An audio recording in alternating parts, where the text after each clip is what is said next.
Yo quiero decirle la verdad, a mí me han dado todo tipo de consejos, pero yo reitero que ese consejo, para recibirlo bien, para internalizarlo, hay que recibirlo con humildad.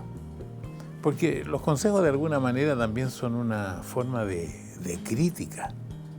Y la experiencia que yo he tenido a lo largo de mi vida me han demostrado que nosotros vivimos como dentro de un ascensor de emociones. Y si dejamos de ser modestos y humildes, cada caída es mucho más fuerte, es mucho más dolorosa. Y hablando de mi trabajo como comunicador, que es el que más conozco, que es el que he desarrollado durante 60 años, paralelo a otros trabajos, porque he sido publicista, he sido técnico modelista, he sido otras cosas, pero comunicador es lo que más he sido. Y en este trabajo hay una frase que también me parece que es atingente, que dice que no hay amigos en el trabajo. El único amigo de verdad es el éxito. Y yo lo he podido apreciar, porque cuando tú eres amigo del de tu oficio es muy difícil, porque de alguna manera cada uno está defendiendo su parcela. Y pensando en mis orígenes, pensando en mi historia, que nace desde el punto en que mi padre es un hombre modesto de un pueblo de Polonia, que vive en condiciones muy humildes y que de pronto, poco a poco, va avanzando en la vida, tiene éxito en la vida, pero viene la guerra, viene el nazismo, lo pierde todo, cambia la vida completamente, cae un campo de concentración, donde su destino finalmente era la muerte. Logra de alguna manera escapar, se reencuentra con su mujer en un país que está a miles de millas de kilómetros de distancia en Chile, renace para construir una nueva vida, construye una familia. Y yo siento que esa familia, que comenzó muy modestamente, me permitió ir avanzando también con mi familia, pero también al mismo tiempo me permitió siempre soñar. Nunca dejé de soñar. Y soñar siempre al alero de un consejo muy importante que me dio mi padre. Mientras hay vida, nunca hay que rendirse. Entonces, claro, a lo largo de la vida uno tiene muchas dificultades, tiene muchas razones para rendirse.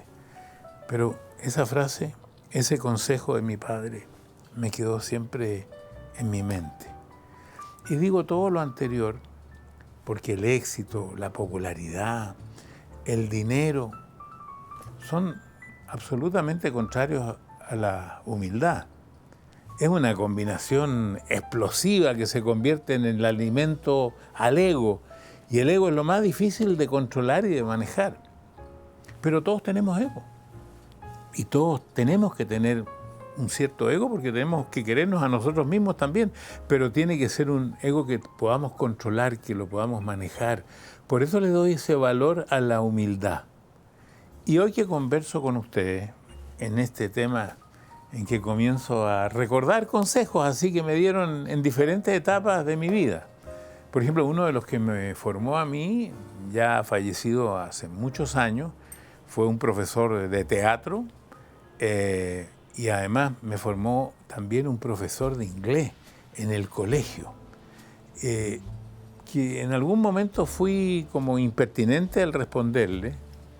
Y entonces después que terminó la clase, él me llamó y me dijo, mire, te voy a dar un consejo. Cuando algo te moleste, cuando algo te haga enojar, tómate un tiempo, medítalo. Y después igual entrega tu opinión y tu respuesta, pero te aseguro que va a ser diferente. Y cuánta razón tenía el profesor de inglés, no lo olvidé nunca. Y hablando del profesor que me enseñó todo lo que sé en el mundo de las comunicaciones y también como actor de teatro, ese profesor me enseñó un par de cosas que me parecieron muy importantes. Me dijo, mira, cuando te dirijas o cuando converses con alguien, trata de incorporar la menor cantidad de palabras y la mayor cantidad de conceptos. Y algo muy importante,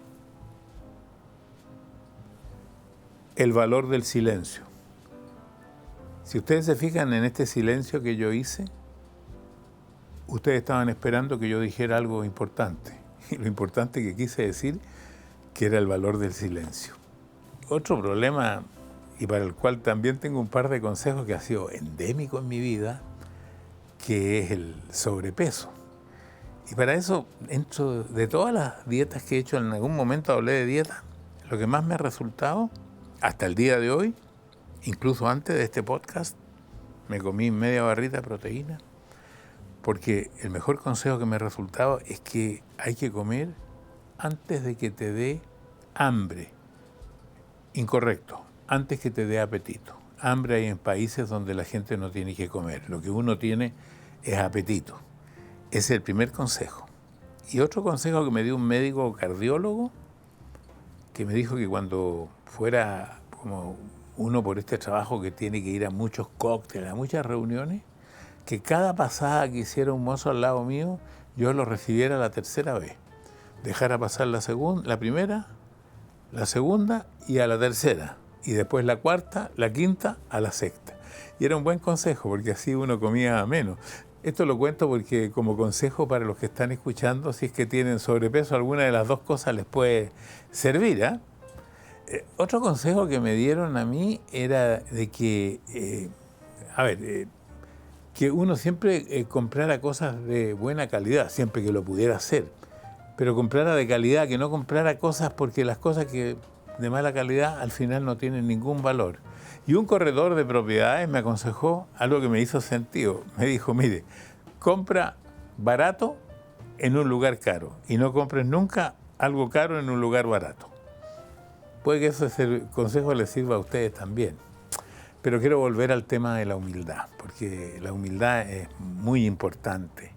Y creo que en mi caso, por todos los antecedentes que les di y lo que les conté, yo siento que a mí la humildad me ha dado buenos dividendos. Y estaba pensando que incluso algo que conté en alguno de estos podcasts, cuando fui a conseguir un trabajo, que fui tantas veces durante un año para que me recibieran, porque iba y no me recibían, y volvía y no me recibían, yo creo que de alguna manera es un acto de humildad, porque fui, como digo, en innumerables oportunidades. Yo sé que eso también tiene que ver con la perseverancia, lo hablé en el capítulo de la perseverancia, pero también fue un gesto de humildad. Ser una gran estrella, por ejemplo, en Chile, después de trabajar 24 años y venir a Estados Unidos y partir de cero, también uno tenía que tener un acto de humildad. Me acuerdo que yo venía colgando con mis 4 trajes, mis zapatos, y me ve un periodista y me pregunta que por qué yo hacía todo este esfuerzo.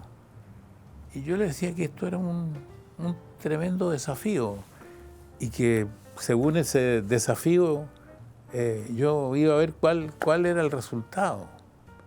Todo lo que les he contado me ha permitido comunicarme bien con los públicos, públicamente, y por eso hago este podcast, porque pienso que cada una de estas frases, cada una de estas palabras pueden de pronto en otras etapas de la vida ser útiles para una persona. Yo desde siempre diría que me preocupé, especialmente cuando empecé a trabajar en la televisión, de incorporar a las personas más humildes, a las personas más modestas a la televisión. Me parece que fui el primero que trajo a la gente común y corriente a la pantalla, por lo menos de lo que ocurría en mi país, en Chile. Y entonces, esa gente que nunca tuvo pantalla se pudo expresar de alguna manera, y a mí me pareció que eso dio resultado. Además, yo inventé esta conducción entre medio del público, que hacía que el público se sintiera también confortable, se sintiera tranquilo, y eso le daba confianza para hablar. Y por eso les quiero contar un detalle que me pasó a mí en una universidad. a mí me invitaron para dar una charla en una universidad de Nueva York. Y me invitaron porque se iban a titular de abogado muchos jóvenes hispanos. Y me di cuenta, por lo que me dijo el decano de la universidad, que muchos de los que se estaban titulando eran hijos de jardineros, de choferes de taxi, de personas que trabajaban limpiando casas, también de personas muy modestas. Y una niña, al recibir su diploma y en su discurso, se dirigió a mí y me dijo: mire, don Francisco, usted fue mi nana por muchos años. Y yo eso se lo agradezco enormemente. Mientras mi mamá, una madre soltera, trabajaba y limpiaba casa, yo con mi hermano estábamos sentados frente al televisor viendo Sábado Gigante. Yo pensé en ese momento, mira, qué importante podía ser cada palabra que yo decía cada sábado para esa niña con su hermano, cómo uno podía influir, y eso es lo que me abre la puerta para hablar con ustedes hoy día y también contarles de mis experiencias con respecto a este decálogo que lo escribí hace 20 años, pero que no ha cambiado en mucho. Y esto me hace recordar también el final, después de 53 años de Sábado Gigante, algo que pasó entre bambalinas.